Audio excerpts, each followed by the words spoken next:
Okay, we're now going to go over some hand fighting. When I was going to wrestling practices, whether it's been high school wrestling practices or I go to the wrestling practices at AKA sometimes, and one thing that's really common is to do 1, 2, 3 rounds of hand fighting as part of the warm-up. When we hand fight, depending on what level of intensity we're setting it at, but a lot of the times when you do it to warm up, you'll be at like 50, 60%, and it'll just be kind of like a flow. Imagine like a flow roll in jiu-jitsu, but on the feet. So we're not really worried too much about shots. We're just gonna hand fight. And the point of this really is just to get comfortable on your feet. The number one thing I see with jiu-jitsu athletes that are standing is that they're uncomfortable. So if you can do, you know, three-minute rounds of hand fighting a couple times a week, you're just gonna be way more comfortable on the feet than someone who never does that. Okay, so right now, the drill is going to be a hand fighting drill. If you want, you guys can do this at the end of practice and you can hand fight at 100%, right? But I want to see you guys at first, while you get comfortable, I want to see you guys hand fighting at like 60, 70%. And I want to see you guys doing a couple rounds of 3 minutes. That's how you can start. 2 rounds of 3 minutes at 60%. Work your way up. Go to 3 rounds of 3 minutes, and then eventually get to the point where you can do a 5-minute round at the end of practice when you're tired at 100% without just crumbling. You'd be surprised how many jiu-jitsu guys I've just been hand fighting with at practice, and they crumble. They take a really bad shot like this and give up bad position, or they just do a sloppy guard pull just because they can't handle staying on the feet with someone that's hand fighting, okay? So there's 4 things. I'm just gonna give you guys 4 things to look for. This is just for someone who hasn't wrestled and, you know, they just have no clue what to do when they're standing. There's going to be 4 things we're looking for, okay? The first one is going to be a C block. So I just use this as like a little jab. And you guys see someone who I think does this really well at the highest level is the Rotolo brothers. You'll see them, and the reason it's called a C block is because you just make a little C. You make a little C with your hand here. And, you know, the guy will be down here in a bit of a wrestling stance, and you're just jabbing him here on the trap muscle with this C. And it's just a good little distance marker. And also, it's going to be really good too if you're ready to block the guy, because if I'm already C blocking him constantly and then he goes and shoots, you see that can be a little post right at the shoulders to stop his shot and to keep your distance as well.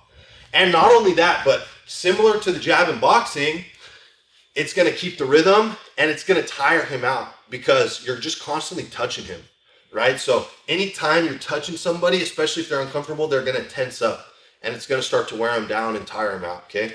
So that's the first one, is the C block. It's a little jab. The next thing I want you guys to think about, which is very important, is the collar tie, which is going to be like a head control, right? You see, like the best guy doing this right now is Gordon. Every match he's in, you know, he stands really tall and he just dominates the head control. So he's always just pulling the guy's head down, and it makes your neck and back feel very fatigued. This is something that I utilize a lot as well. Okay, so we're looking for a head control, right? And usually our opponent will head control us back. That's gonna set up our next position I want you guys to work on, which is the inside tie. So I'm gonna dig my hand inside of his head control, and now I can just use my elbow to pop that off, and I'm gonna make a hook right in the back of his armpit here. And this hook is also gonna help me to pull him down, and I can also lift the elbow to enter into some of my shots as well, right? So that's the inside tie. So my goals are head control, inside tie. The last thing that I want you guys to start looking for is underhooks, okay? So we have the C block at distance. We're looking for our head control. If he gets the head control, we're looking for the inside tie. The last thing I want you guys to think about is underhooks. This is a very dominant position. If I can get the underhook and I have the head control on the other side, I have a really dominant inside position. This is going to be a good position to attack from. Not only that, but it's going to be a position where your opponent feels exposed and he's going to feel really uncomfortable there. So even if you hang out there for a couple seconds, push him, pull him, the whole time he's going to be really tense and uncomfortable. and there's not very many attacks that he can do from there. So I shouldn't be super uncomfortable, right? So I want you guys to notice when I have this underhook, look how I'm controlling high on the shoulder, and look at my head positioning. I want my head to be going right into this guy's neck. I want to have this dominant head positioning here. I don't want to have the underhook and have him beating me with the head positioning. Okay, so I'm beating him with the head positioning.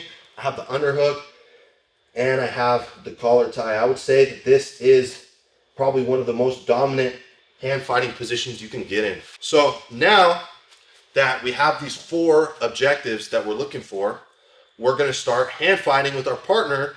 Again, we're not gonna be super tense. We're gonna be smooth, relaxed, and we're gonna start working on these 4 things, these 4 combinations.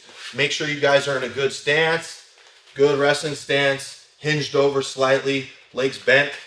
I would say in jiu-jitsu, you don't have to be as low as you are in wrestling, because if you're in a long 10-minute match, it's gonna be hard to hold this low pose.